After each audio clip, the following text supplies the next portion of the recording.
नमस्कार दोस्तों, स्वागत है आपका दीपक क्लासेस में। आज हम आरआरबी एनटीपीसी रीजनिंग के प्रीवियस ईयर क्वेश्चन पेपर का प्रैक्टिस सेट फर्स्ट कराने वाले हैं। जैसा कि आपको क्वेश्चन में दिख रहा होगा, हर क्वेश्चन आरआरबी एनटीपीसी के एग्ज़ाम में आया हुआ मोस्ट इम्पॉर्टेंट क्वेश्चन है। आज हम आपको इसे बिल्कुल ही आसान तरीके से समझाने वाले हैं। ऐसा आपको यूट्यूब में कोई नहीं समझाया होगा। तो दोस्तों, हम डेली आपके लिए ऐसे ही प्रैक्टिस सेट लाते रहेंगे। तो वीडियो को आप पूरा देखें और अगर आपने चैनल को सब्सक्राइब नहीं किया है तो जल्दी से चैनल को सब्सक्राइब कर लें। तो चलिए दोस्तों, हम आज की क्लास को स्टार्ट करते हैं। हमारा पहला क्वेश्चन है, निम्नलिखित प्रश्न में से दिए गए विकल्पों से संबंधित शब्द चुनें। जैसे यहाँ पे है, लेखक का संबंध कलम से है, तो दर्जी का संबंध किससे होगा? तो देखिए, यहाँ पे दिया है लेखक का संबंध कलम, यानी कि लेखक जो है वो कलम से लिखता है। तो हम पूछा है दर्जी का संबंध किससे होगा? तो ऑप्शन में देखिए दिया है कुल्हाड़ी, सुई, आरी और सर्जन की छुरी। तो इसमें हमारा जो ऑप्शन सही लग रहा है, दर्जी सुई से सिलता है, तो जो हमारा राइट ऑप्शन हो जाएगा ऑप्शन डी, सुई। चलिए नेक्स्ट क्वेश्चन की ओर बढ़ते हैं। नेक्स्ट क्वेश्चन है दूसरे नंबर का, हृदय का जो संबंध कार्डियोलॉजी से है वही संबंध ब्रेक का डैश डैश से है। तो हृदय का संबंध कार्डियोलॉजी से है, तो पूछा है ब्रेक का संबंध किससे है? तो ऑप्शन है न्यूक्लियर मेडिसिन, नेफ्रोलॉजी और न्यूरोलॉजी और रूमेटोलॉजी। तो हमारा जो ब्रेक का संबंध है वो हो जाएगा nephrology. Option B right answer हो जाएगा। चलिए नेक्स्ट क्वेश्चन की ओर चलते हैं। तीसरे नंबर का क्वेश्चन है, निम्नलिखित श्रेणी में प्रश्न चिन्ह को कौन सा विकल्प प्रतिस्थापित करेगा? यहाँ पे आपको 4 विकल्प दिख रहे हैं, तो इसमें हमें जो फोर्थ वाला नंबर है वहाँ पे क्या आएगा? तो देखिए, सबसे पहला जो है यहाँ पे दिया है, जैसे कि हम इसको देखते हैं, ये प्लस का आइकन बना है और यहाँ पे एक सर्कल दिया हुआ है। अब ये सेकंड वाले में क्या है, ये सर्कल यहाँ पे आ गया है, यानी कि एंटी क्लॉकवाइज ये घूम रहा है, एक स्थान आगे बढ़ रहा है। फिर तीसरे वाले स्थान पे ये यहाँ आया है, तो अब हमें अगले वाले स्थान पे कहाँ जाएगा? तो देखिए दोस्तों, सबसे पहले ये सर्कल था, फिर ये यहाँ से बढ़ा तो ये यहाँ आ गया, एंटी क्लॉकवाइज एक स्थान आगे बढ़ा। अब फिर ये यहाँ था, यहाँ से बढ़ के अब यहाँ चला गया, तो ये यहाँ पहुँच गया। अब ये यहाँ से बढ़ेगा तो फिर से यहाँ आ जाएगा, एंटी क्लॉकवाइज ये घूम रहा है और एक स्थान आगे आ रहा है, यानी कि तो हम देखिए ये यहाँ था तो अब यहाँ आ जाएगा। तो ये अब देखिए ऑप्शन में आपको ये कहाँ दिख रहा है? तो पहले में तो ये गलत है, इसमें तो ये लाइन ही नहीं कंप्लीट है। सेकंड में भी एक ही लाइन है, थर्ड वाले ऑप्शन में भी एक ही लाइन है, लेकिन ये जो फोर्थ वाला है यहाँ पे देखिए आपको यहाँ दिख रहा है, ये देखिए ये वाला जहाँ जैसा कि हमने यहाँ पे बनाया है वो यहाँ पे दिख रहा है। तो ये जो हमारा डी वाला है ये सही हो जाएगा। तो हमारा जो राइट आंसर हो जाएगा वो ऑप्शन सी होगा, डी। ऑप्शन सी में डी नंबर का ये सही हो जाएगा। चलिए नेक्स्ट क्वेश्चन की ओर बढ़ते हैं। हमारा अगला क्वेश्चन है फोर्थ नंबर का क्वेश्चन है, KIT-20 और ये PRG-50 के बीच एक निश्चित संबंध है। इसी प्रकार यहाँ पे दिया है ENT-16 और VMG-40 के बीच वही संबंध है। तो इसी तर्क के आधार पर हमें FG-18 निम्न में से किससे संबंधित है? हमें पूछा, जैसे कि यहाँ पे दिया है इसका संबंध इससे है और इसी प्रकार इसका संबंध इससे है, तो इसमें हमें संबंध देखना है कि क्या होगा। तो चलिए इसी के आधार पर हम देख लेते हैं इसको। जैसे कि यहाँ पे KIT-20, तो इसका संबंध जो है वो है PRG-50 से। ठीक है, तो सबसे पहले यहाँ देखिए दोस्तों, अगर आप अपोजिट, आपको याद है कि अपोजिट वर्ड में किसका क्या होता है, जैसे के का हो जाता है काला पानी, के का पी हो जाता है। तो यहाँ पे सबसे पहले हम देखते हैं ये अपोजिट दिया हुआ है, के का अपोजिट पी है, आई का अपोजिट आर है इंडियन रेलवे, जी का अपोजिट, टी का अपोजिट जी है GT रोड। अपोजिट दिया है। तो सबसे पहले हम देख लेते हैं हमसे पूछा क्या है। इसी प्रकार इसमें भी हम देख लेते हैं कि ये भी हमारा सेट हो रहा है कि नहीं। ENT 16 और VMG 40, इसका हम देखते हैं। तो देखिए इसमें भी दिया है E का अपोजिट V है, N का अपोजिट M है, T का अपोजिट G है। तो सबसे पहले हम इसका भी देख लेते हैं जो हमसे पूछा है MFG, और ये हुआ 18। तो हम अपोजिट देखेंगे तो M का अपोजिट हो जाता है N, F का अपोजिट क्या होता है, F का होता है U, G का T हो जाता है फालतू और GT रोड। तो देखिए अगर हम अपना समय बचाना चाहते हैं तो अगर ऑप्शन में है तो हम यहीं से टिक लगा सकते हैं कि अपोजिट में सही आ रहा है कि नहीं। देखिए अगर हम देखें ऑप्शन में तो यहाँ पे हमको दो ऑप्शन मिलते हैं, एक ए वाला ऑप्शन है, एक डी वाला ऑप्शन है। अगर अपोजिट संख्या के आधार पर देखें तो बाकी ये दोनों तो कट कर दो, आप ये क्रॉस कर दो, ये तो हो ही नहीं सकता। अब इन दोनों में देखेंगे कि सही कौन होगा। तो हमने ये देखा, अब ये जो 20 से 50 हुआ है, 16 से 40 हुआ है, ये कैसे हुआ। तो दोस्तों ये ऐसे हुआ है जैसे कि ये 20 है तो हम इसका करेंगे 20 का 5/2। रुको हम इसको ना रफ करके आपको अच्छे से बता देते हैं।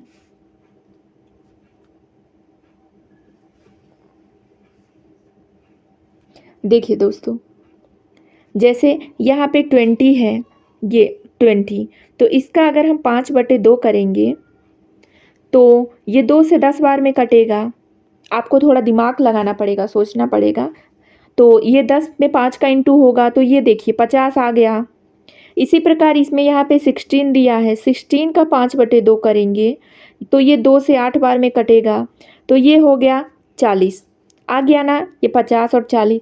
तो हम 18 का भी देख लेते हैं। 18 का 5/2 करेंगे तो ये 2 से 9 बार में कटेगा तो 9 पंचे 45 हो जाएगा। तो हमारा जो आंसर आएगा वो हो जाएगा यहाँ पे M का N, F का U, G का T और 45। तो ये हमारा राइट आंसर हो जाएगा जो कि ऑप्शन डी में सही सही दिख रहा है। तो ऑप्शन डी राइट आंसर हो जाएगा। चलिए नेक्स्ट क्वेश्चन की ओर बढ़ते हैं। अगला क्वेश्चन है हमारा 5वें नंबर का। 4 शब्द दिए गए हैं जिनमें से 3 किसी प्रकार से एक समान है जबकि एक चौथा असंगत है। असंगत शब्द का चयन करें। देखिए दोस्तों इसमें है option A chalk, option B marker, option C पुस्तक, ऑप्शन डी पेन। ये दोस्तों RRB NTPC 28/12/2020 के फर्स्ट शिफ्ट के स्टेज फर्स्ट का क्वेश्चन है। जैसा कि मैंने आपको शुरू में ही बता दिया कि हर क्वेश्चन RRB NTPC के एग्ज़ाम में आए हुए क्वेश्चन है। अगर आप इसकी प्रैक्टिस कर लेते हैं तो आने वाले जो आपके एग्ज़ाम हैं आपको वैसे ही क्वेश्चन दिखने को मिलेंगे और आप उसे बिल्कुल थोड़े से समय में कर लेंगे। तो आप लगातार प्रैक्टिस करते रहिए और अगर आपसे बन रहा है तो आप फटाफट कमेंट में आंसर ज़रूर बताएं। तो इसमें पूछा है असंगत शब्द। तो देखिए दोस्तों चौक, मार्कर, पेन, ये तीनों समान है क्योंकि चौक, मार्कर, पेन तीनों के द्वारा हम लिखते हैं, लेकिन पुस्तक ये अलग है, पुस्तक के द्वारा हम पढ़ते हैं। तो जो हमारा असमान हो जाएगा, असंगत हो जाएगा, वो ऑप्शन सी हो जाएगा। ऑप्शन सी हमारा राइट आंसर हो जाएगा। चलिए नेक्स्ट क्वेश्चन की ओर बढ़ते हैं। क्वेश्चन नंबर 6 है मैथमेटिकल ऑपरेशन का ये क्वेश्चन है दोस्तों। क्वेश्चन है दिए गए प्रत्येक संख्या में बराबर चिन्ह के दाईं ओर मौजूद संख्या बराबर चिन्ह के बाईं ओर मौजूद दो संख्याओं पर कुछ गणितीय संक्रियाएं करके प्राप्त की जाती है। तीनों संख्या समूहों में समान पैटर्न का पालन किया जाता है। दिए गए विकल्पों में से उस संख्या का चयन कीजिए जो तीसरे संख्या समूह के प्रश्न चिन्ह के स्थान पर आ सकता है। मतलब दोस्तों यहाँ पर आपको सेटिस्फाई करना है, ऐसे कोई मैथमेटिकल ऑपरेशन लगाना है जो कि बराबर के उस साइड जो संख्या है उसे सेटिस्फाई कर जाए और तीनों ही जो यहाँ पे तीनों ऑप्शन हैं वो तीनों ही सेम समान होना चाहिए। तो चलिए हम एक एक करके सॉल्व करते हैं। सबसे पहले हम इंटू करते हैं 6 × 8, तो ये हो गया हमारा 48 हो जाएगा। 6 में 4 का इंटू करेंगे तो 48 हो जाएगा। अगर हम इसको सॉल्व करके देखें तो इस साइड हमें दिया है 12। अब इसको हम करते हैं तो कैसे आएगा दोस्तों, अगर हम इसमें 4 का भाग दे देते हैं तो 12 हमारा हो जाएगा, क्योंकि 12 चौक 48 होता है। तो देखिए 4 एकम 4, 4 दूनी 8। ये देखिए यहाँ पे ये 12 आ गया, मतलब कि ये हमारा सेटिस्फाई है। अगर हम इंटू करें तो सेटिस्फाई हो जा रहा है। अब नेक्स्ट को भी हम एक बार देख लेते हैं कि वो भी हो रहा है कि नहीं। तो 9 इंटू 8 करते हैं। अब यहीं हम 4 का भाग दे देते हैं। तो देखिए 4 एकम 4 हो जाएगा और 4 से 2 बार जाएगा, 4 दूनी 8। तो ये हो गया 9 इंटू 2 बराबर हो जाएगा 9 दूनी 18। ये 18, ये भी सेटिस्फाई है, मतलब हम बिल्कुल सही जा रहे हैं। अब हम नेक्स्ट वाला कर लेते हैं जो हमसे पूछा है। तो 6 इंटू 10, इसी में हम डायरेक्ट 4 का भाग दे देते हैं। तो इसको हम सबसे पहले 2 से काटते हैं। तो 2 दूनी 4 और ये 2 पंचे 10, ये हुआ। और 2 से हम इसको 3 बार में उड़ा देंगे। तो ये देखिए 5 तियाँ 15 हो जाएगा। तो ये हमारा 15 आ रहा है। एक बार हम और आपको यहाँ पे समझा देते हैं अच्छे से। देखिए दोस्तों, इसको हमें सॉल्व करना है। तो यहाँ पे मैं बता देती हूँ, 6 इंटू 10 इंटू करने पे सेटिस्फाई हो रहा है और यहीं हम भाग दे देते हैं। अगर आप चाहें तो इसको बाद में भी भाग दे सकते हैं। तो देखिए सब यहाँ आप ऐसे कर लीजिए, 10 छक्का 60 हो गया। अब 60 में 4 का भाग देंगे तो ये हो जाएगा 4 एकनम 4 बचा 2, 4 पंचे 20, 15 चौके 60 होता है। तो 15 हमारा राइट आंसर हो जाएगा, जो कि ऑप्शन बी में हमें दिख रहा है। तो ऑप्शन बी हमारा राइट आंसर हो जाएगा। चलिए नेक्स्ट क्वेश्चन की ओर चलते हैं। 7वें नंबर का क्वेश्चन है, शीला प्रातःकाल सूर्य की ओर मुंह करके खड़ी थी और प्रातःकाल ही सूर्य की ओर चलना शुरू किया और अपनी दाएं मुड़ी, फिर कुछ मिनट चली और फिर बाएं मुड़ी और 3 मीटर चलकर रुक गई। अब शीला का मुंह किस दिशा में है? हमें शीला का मुंह किस दिशा में है ये बताना है। तो चलिए इसको सॉल्व करते हैं। दिया गया है, एक बार हम इसको अच्छे से साफ कर देते हैं। चलिए दिया गया है, शीला प्रातःकाल सूर्य की ओर मुंह करके खड़ी थी। सूर्य की ओर मुंह करके खड़ी थी। तो दोस्तों सूर्य सुबह किस दिशा में उगता है? तो सूर्य का जो सुबह सूर्य पूर्व की दिशा में होता है, पूर्व की दिशा। तो आप जैसे कि आप जानते हैं 4 दिशाएं होती हैं। वैसे तो टोटल 8 दिशाएं होती हैं, लेकिन जो मुख्य दिशा होती है वो 4 होती है। ये हो गया नॉर्थ, ये हो गया साउथ, ये हो गया ईस्ट, ये हो गया वेस्ट। तो इसमें बोला है शीला प्रातःकाल पूर्व की दिशा में, ये हो गया पूर्व की दिशा में चलना प्रारंभ करती है। सूर्य की दिशा में मुंह करके खड़ी थी। ये यहाँ पे शीला इधर खड़ी है, मुंह पूर्व की दिशा में मुंह करके। उसने प्रातःकाल सूर्य की दिशा की ओर चलना शुरू किया। यहाँ से वो चलना शुरू की और अपने दाएं मुड़ी। देखिए यहाँ से वो चलना शुरू की, यहाँ से अब वो दाएं मुड़ेगी। तो हमारा जो दाएं होगा वो यहाँ आएगा नीचे और कुछ दूरी चली। कितना चली ये नहीं दिया है, मतलब कुछ मिनट वो चली।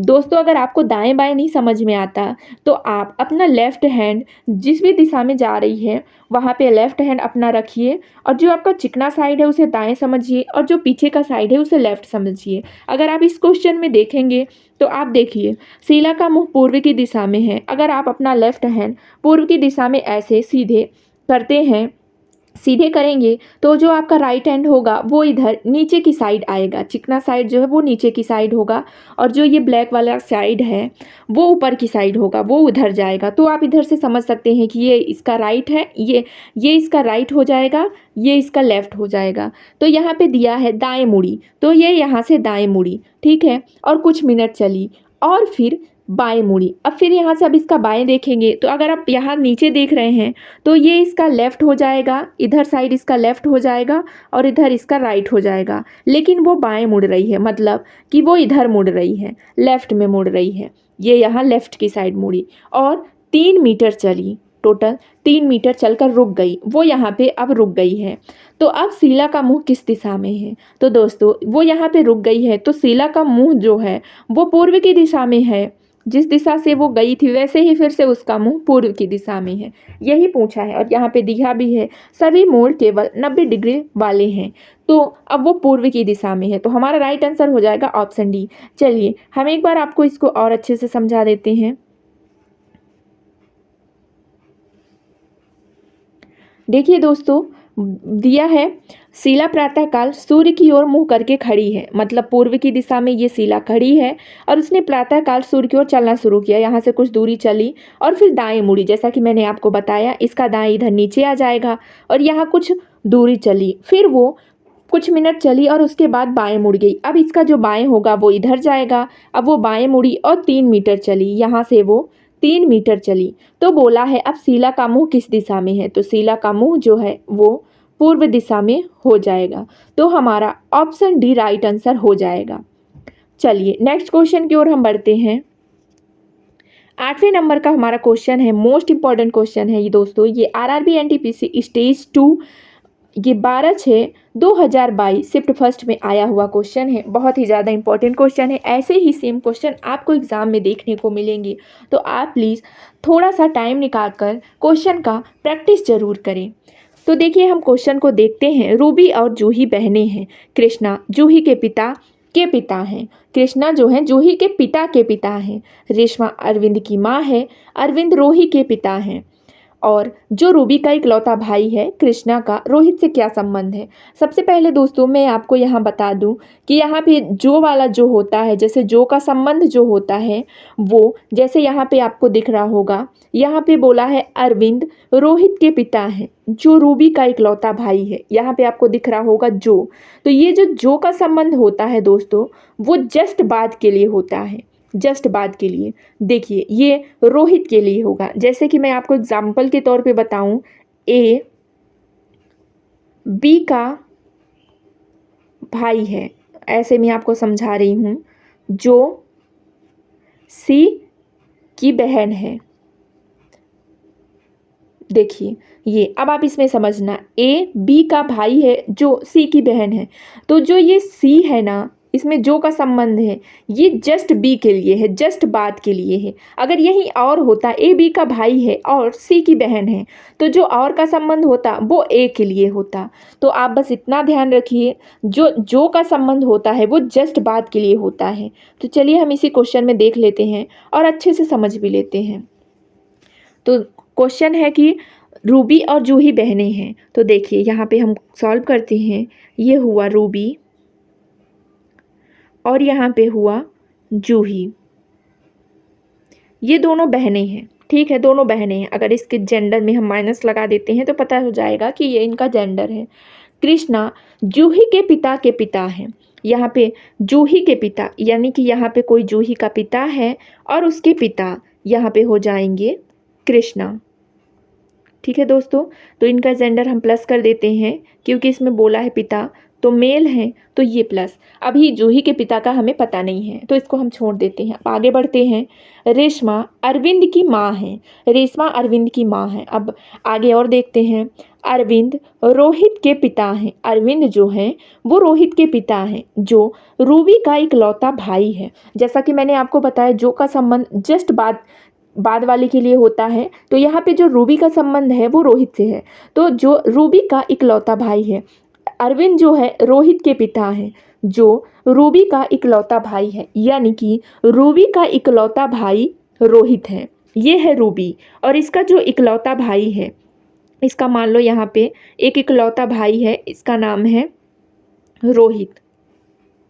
ठीक है दोस्तों, ये हुआ रोहित रोहित के पिता हैं। अरविंद रोहित के पिता हैं, जो रूबी का इकलौता भाई है। रूबी का इकलौता भाई रोहित के लिए है, यानी कि रूबी जो है रोहित जो है रूबी का इकलौता भाई है।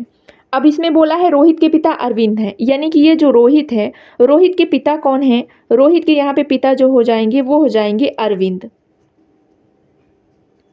ये रोहित के पिता अरविंद हैं।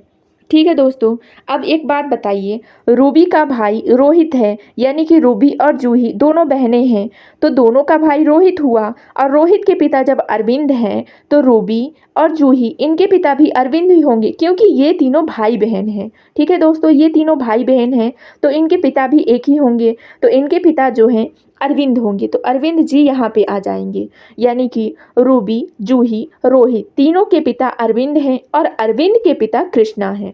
ठीक है दोस्तों, ये हमारा पूरा अच्छे तरीके से बन गया, आपको समझ में भी आ गया होगा। अब देखते हैं इसमें हमें पूछा क्या है। तो पूछा है रोहित का सॉरी, कृष्णा का रोहित से क्या संबंध है? कृष्णा का संबंध पूछा है रोहित से, यानी कृष्णा रोहित के क्या लगेंगे, क्या संबंध है उसका।